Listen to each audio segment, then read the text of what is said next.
artificially kan mootummaan uumedha beelli kun maleessa kan uumamaan yookaan achi gogiinsa bokkaan dhabuumsaatiin wanta dhufe miti jechaadha. Namni isaanii tokko whatever abashaa wayiiti September ingada kana keessa kan baase maal jedha who benefits from the economic growth jedhee waan baase tokko keessatti maal jedha wal caalmi harka soddoma biyya uummata biyya digdamii saddeet irra akka isaanii below poverty line jedhanii kan namni jiraachuu hin danda'uuti gaditti akka jiraatan taasise qabeenya biyya sanaa wal caalmaa ta'uu isaatiin fi akkaataatti qabeenyaan sun qoodamu akkaataatti namni itti dhimma ba'uu sana wal caaluu irratti hin dhaka jedhaa jechaadha. Kana tokkoon beela fidee beelli kun ammas artificially kan mootummaan uumedha jechaadha. Kan biraa corruptionii hanna warri aangoorra jiran sababa adda addaatiin namarraatii saamuudhaan jechaadha. Kanas warra kunoo warruma mootummaa faranjiin evidensii baasanidha waan opposii goonuuf dubbanna toon taane waan warri faranjii baasanidha. Transparency International warra jedhantu waan kana baase fakkeenyaaf maal jedhu Ingiliffaan kaaya akka jirutti Ethiopia is one of the most corrupted country in the world in relation to land allocation. Yet corruption in Ethiopia is as in mafia a family affair. Baay'ee nama dhiba. Akka maafiyaan nama saamu warra kun bargalanii akka sanaatti maatii fi gosaan wal ijaaraniitu warra aangoorra jiranii uummata hiyyoomsaa jiru corruptioniidhaan jedhu waan evidensii mootummaan adda addaa fi researcheroon haala baasaniitu isaan saaxila jechaadha malee isaa unu wanti jenneef miti. Kan biraa kan rakkina beelaa fide kun tokko qotee bulaa lafarraa buqqisuu gatii xaa'oo ol kaasuu kan barate hojii dhorkachuu gargaarsa addunyaan kennu dhimma poolitikaa fi dhimma oppositionii ittiin rukuturra oolchuu gargaarsa beelaaf jedheetedha. Addunyaan kan kennu uummanni beelaa jedhanii kennu isaan garuu ittiin inni kuni opposition isa kana gargaara inni kuni adda bilisummaa Oromooti inni kuni adda Ogaadeniyaati adda maaliiti jedhaniiti isaaniin ittiin rukuchuu dhimma itti ba'u isa kaan immoo saammataniiti maatii isaanii fi ijoollee isaanii fi qabeenyaa horuu jechaadha. Kanadha kan beela fide. Kanaaf ishuun beelaa bara ammaa kuni kan mootummaan wayyaanee itti gaafatamudha seenaa. Gogiinsi fidee hooqadhaatti rakkinni uumamaan dhufee miti jechuudha. Kan biraa gama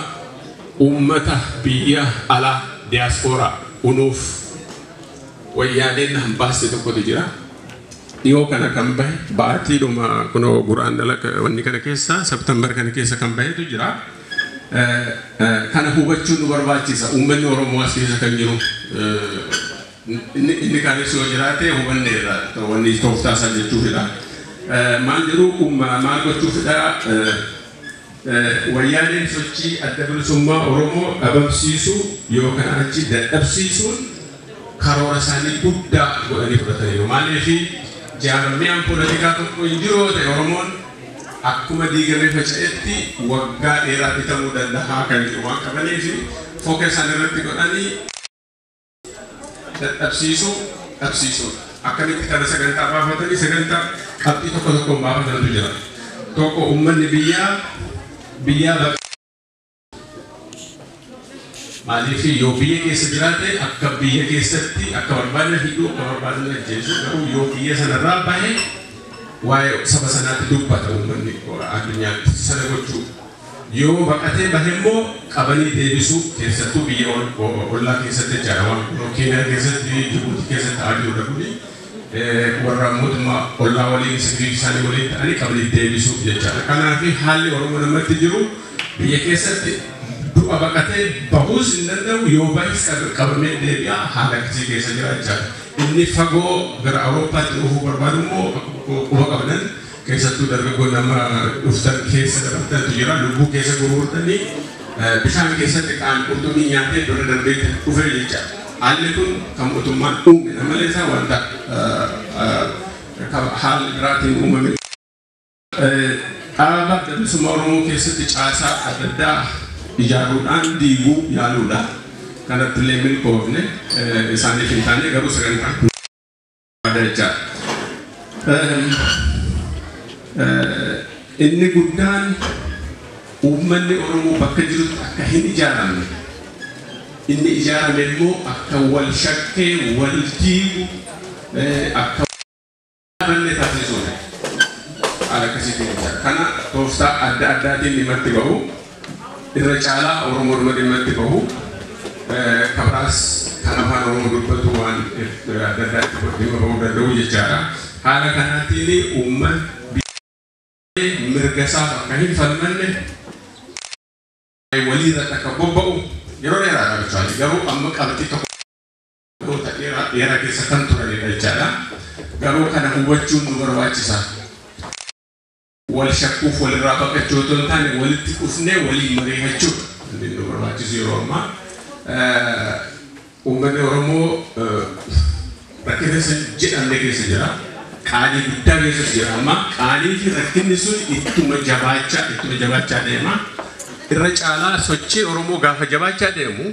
sochiin diinaas jabaachaa deema kun waan jirudha jireenyaaf du'a dubbiin Oromoon jabaannaan mootummaan Tigreen jiraatu kanaaf Oromoon gaafa jabaatu isaanis hin jabaatu Ega abammu abba jabina kabotu buhan jara jabina sana mu horacuni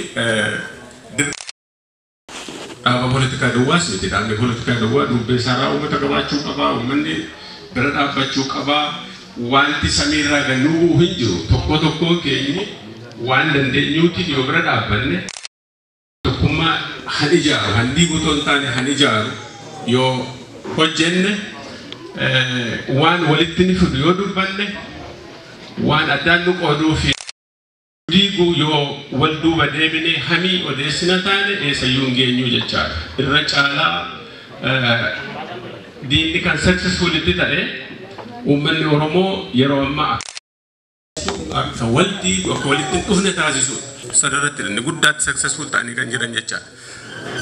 suni maali yeroo baay'ee maaltu jedhama kani mootummoonni kan horii itti kaffalanii jaarmaa tokko diigan Oromoo keessatti garuu wayyaaneen tola bilaash argachaa jirti jechaadha salphaadha bakka keenyan beeku akkatti nuti walitti haalatti wal diigamuu dandeenyu waan waggoota hedduu waliin jiraannee fi waan sana waan beekanii fi bakka tokko tuqan nuti sana odeessaa oolaa jechaadha kanaaf haddamma olaa kaanu jaarraa 21ffaa keessa jirra namni akka keenya nu goyoomsuu hin qabu walitti nu naquu hin qabu nuti mataa keenyaatiin jennee dhuguma uummanni kun rakkateera yoo rakkateera ta'e falli isaa maalidha fala sana akkamitti bakka tokko taanee waa godhuu dandeenya kan jedhu irratti mari'achuu malee waan intinnaan xiqqoof guddaatti wal dhabuu fi walirraa baqachuun kuni successful akka diinni ta'u taasisee jira jechaadha kana dammaqeessaan eeggachuudha waan qabnudha booda yeroo mariin jira irratti haasa'uu ni dandeenya waan kana kan biraa wanti quba qabdu I think akka waan haaraan isinitti mamiti haala tumsa amma ijaaramee jiru jechaadha ijaaramota shantu walitti dhufee ijaarame yeroo jalqabaa fi isaanis tumsa tokkum ummata bilisummaa fi dimokiraasii wakanachi People's Alliance for Freedom and Democracy anjedhanii sochiin bilisummaa ummata Benishangul sochiin bilisummaa ummata Gaambeellaa adda bilisummaa Oromoo adda bilisummaa biyyoolessa Ogaadanii fi adda bilisummaa biyyoolessa Sidaamaatu bakka tokkotti dhufanii gaafa Oktoobar 24 Osloorratti walii mallatteessanii kun yeroo dheeraa irratti hojjetameeti achi gahee kun injifannoo guddaadha sarugaa dubbachuu fi maali uummatni kun haala adda addaatiin seenaadhaanis kaayyoo qabsoo isaaniitis warra wal fakkaatanidha اتدبلي وانتني همو بربودا سرتي كايون ساني كايو أدبل سما أورمو جن توكو بريجون النعمة ما في هري مرتفعنا أمة سبساني في أمانو سنافس كبساو أدبل سما أورمو سنة جتجارا كان يروبرا بلنان واي تمسكنا رتي سامون سجنتاني نجرا هول رتي أما أفكارو جفنو قدرا كونيمو دين هدو رفجي سجرا ورا أبشا هدو رفجي سجرا غرو أمة كبا في سبب جنكور فمو فيمو جفنو قدرا ولين هجتشوف كم تشوف قدرا تجرا حالا كناتين تي ونجدو غام براتين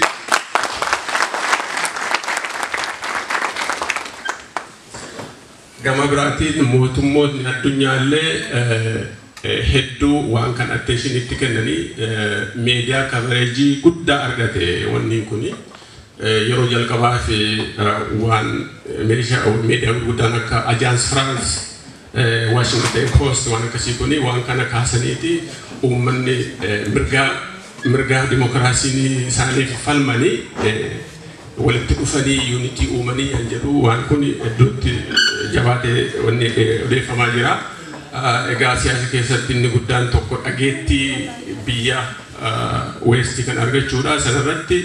وان قدام تأجرا توكو مان كوني كرا أدات سياسة والتمسو دبلوماسي دا والتمسو إجازة أمتاتي والتمسو ودفنو وليجيرو في همهم نوران وانتم سوتي وانتم نجدوا في إسرائيل كابسو بلسما أرومو reinforce قرن جري سجنتي إلى الله كأننا تبتما انت أسموت نكون قاعد أساسا في نهاية سا يروبرا رتياسو دندنيا قرو وانتني ستريس كتشو بربادو نمون توكو أكا أبا توكوت bakka tokkotti ijaaramaniitti fudhatee ilaala miti kuni tumsadha malee dhaaba miti dhaabni mataa adda bilisummaa Oromoo kaayyoon isaas caasaan isaas akka jirutti jira jaarmuliin kan illee akkasidha garuu wal tumsuudha aliyaansii jedhan aliyaansiichaan tumsadha wal bira dhaabbachuun hin jiru wal gargaaruu meediyaa irratti wal gargaaruu ijaarsa uummataa irratti wal gargaaruu waan adda addaa irratti wal tumsuudha jechaadha wal tumsaniiti kaayyo insanii